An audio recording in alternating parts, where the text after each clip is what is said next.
Hello everyone, welcome back to my YouTube channel, and today I'm going to be discussing whether or not England can win the Euros this summer. And the obvious answer is if they can win it, sure they can. They got so many talented players considering the fact that we've had so many poor players in the last 5 to 10 years or so. This is a new generation of England talent that we should take use of, because look at the other nations in this competition. They are nowhere near as good as us except for France and Belgium. Although I don't want to put that much pressure on this up and coming generation of young English talent, I think we got a great opportunity. And even if we don't win it, as long as we get to the semis or maybe even the finals and show that we have the character to beat big teams this summer, I think it's going to be a great competition, especially considering the fact that we have a World Cup next summer. So we need to use this as a building block to advance to next World Cup. So in terms of this video, I'm going to be talking about the key talking points for England this summer, where we need to go right in order to be very successful this tournament. But before going to this video, you know I'm going to say, remember to like, comment, and hit that big subscribe button right there. And make sure you guys give me your own predictions of how far you think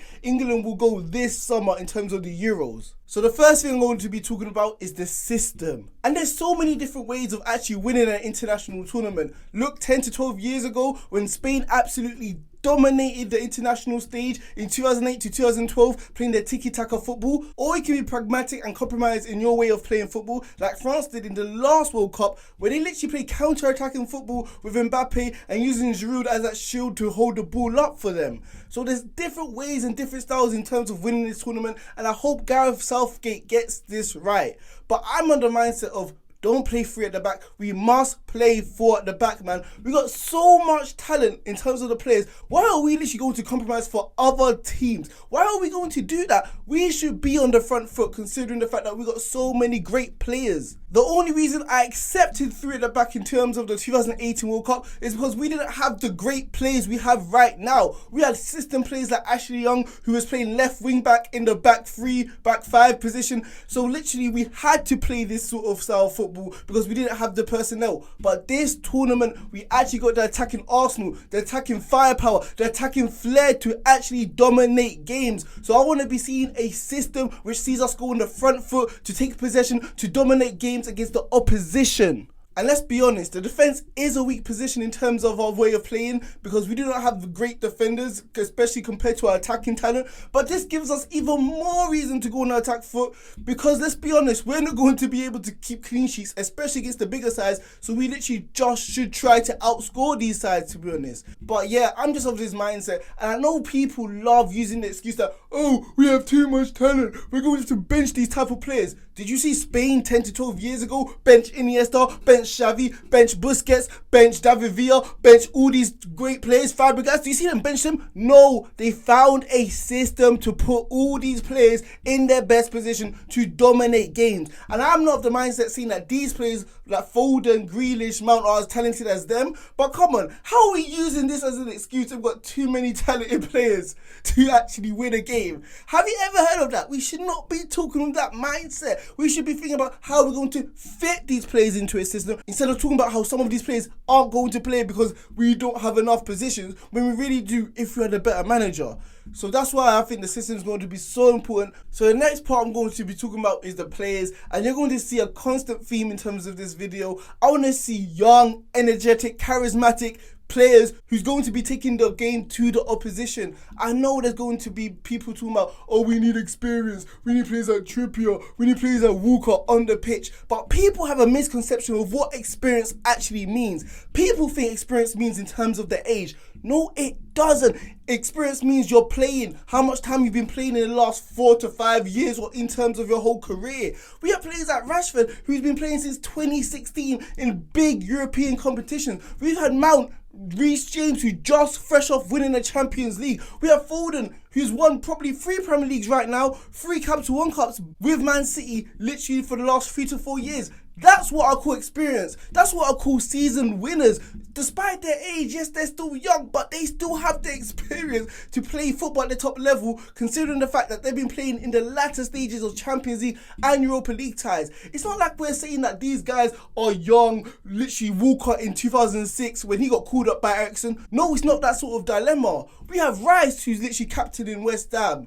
at the age of 22, and it feels like he's been around forever. We have Grealish, who's captain of Aston Villa, his boyhood club, and he's been there for the last 67 years, so we shouldn't be scared to play these players because these guys have enough experience to be playing on the world's biggest stage, the Euros. Obviously, there'll be players that we do need to play, like Pickford because Pope is injured, Maguire, Stones, who have that World Cup pedigree, who was in the last World when we got to the semi-finals of the World Cup. Of course, we need that sort of experience in terms of the international stage, but let's not act like these guys are kids, man.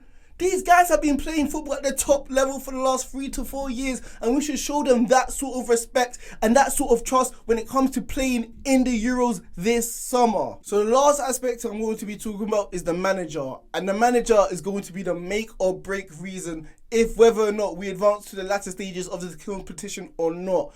Gareth Southgate has to be brave. He has to make good adjustments, right adjustments at the right time, because we've seen poor managers like Ole Gunnar Solskjaer and Arteta at times let the game pass them and not make key pivotal substitutions when they really need to do so. Gareth Southgate has to be hyperactive. He has to be proactive on the touchline, analysing the game, knowing when or when not to make subs. If we literally need some sort of creativity, bring a creative player on the pitch against smaller sides if they're parking the bus, especially if we're losing. If we need some sort of counter-attacking pace like Rashford, Sterling, Sancho, if he chooses to bench them, he needs to be quick and making these substitutions, because I don't want it to be the 70th minute and I'm still seeing the same boring style of play when we all know as England fans with no experience as a manager, knowing when to make a substitution. So I need Gareth Southgate to be proactive in this sort of sense. And although, like I said, people are starting to feel sorry, I don't know where this culture came from, that he has too much talent on the bench. We've seen great managers get the best out of their players despite them not having that much time to prepare, even though Gareth Southgate has known his squad in terms of the under-21s and the last 3 years as England manager. We saw it Frank Lampard, and I can't lie, I was one of the people thinking, raw, this guy, he's had, 3 months to work with all these great players who just came in, Havertz, Werner, Ziyech, etc., and can't find a great system. But when we saw a seasoned winner veteran like Tuchel come in, he helped transform Chelsea, playing them a 3 at the back, which helped them win the Champions League. So it is possible. I shouldn't feel sorry for the manager, because you'd rather have too much talent than not that much talent. So Gareth Southgate, you have to formulate a great plan going into this tournament, preferably on the front foot, where we can see our best players performing their best positions, literally hurting the opposition where it hurts in the final third. Of course, I'm not saying that every single game we should be on the front foot. I honestly believe only 2 to 3 teams deserve the respect where we play counter-attacking football. France, the reigning champions, Belgium, where we just can't seem to beat them, and maybe even Portugal, who are a sleeper, a dark horse in this competition, which fans haven't really been speaking about, even though they are the reigning defending European champions in terms of this competition. But everyone else, we should be playing on the front foot, should be striking fear in terms of the opposition, and we should be scoring many goals. But like I said before, Gareth Southgate needs to pick up with the centre of the game. He needs to smell it. He needs to understand what substitutions, what adjustments, what formations he needs to tinker with, especially if it looks like we're losing control or it looks like we're being overrun in the midfield like last World Cup in 2018. Like, he needs to pick it up quickly, because I'm telling you, it's not like the league, it's not like the Champions League when there's a second leg. As soon as those 90 minutes goes, the game is over and all we're left with is to regret what decisions we didn't make. So Gareth Southgate has to understand this, and he has to literally be on the touchline, always understanding what needs to be done in terms of the game itself. So in terms of my predictions on how far I think England will be able to get in terms of this competition,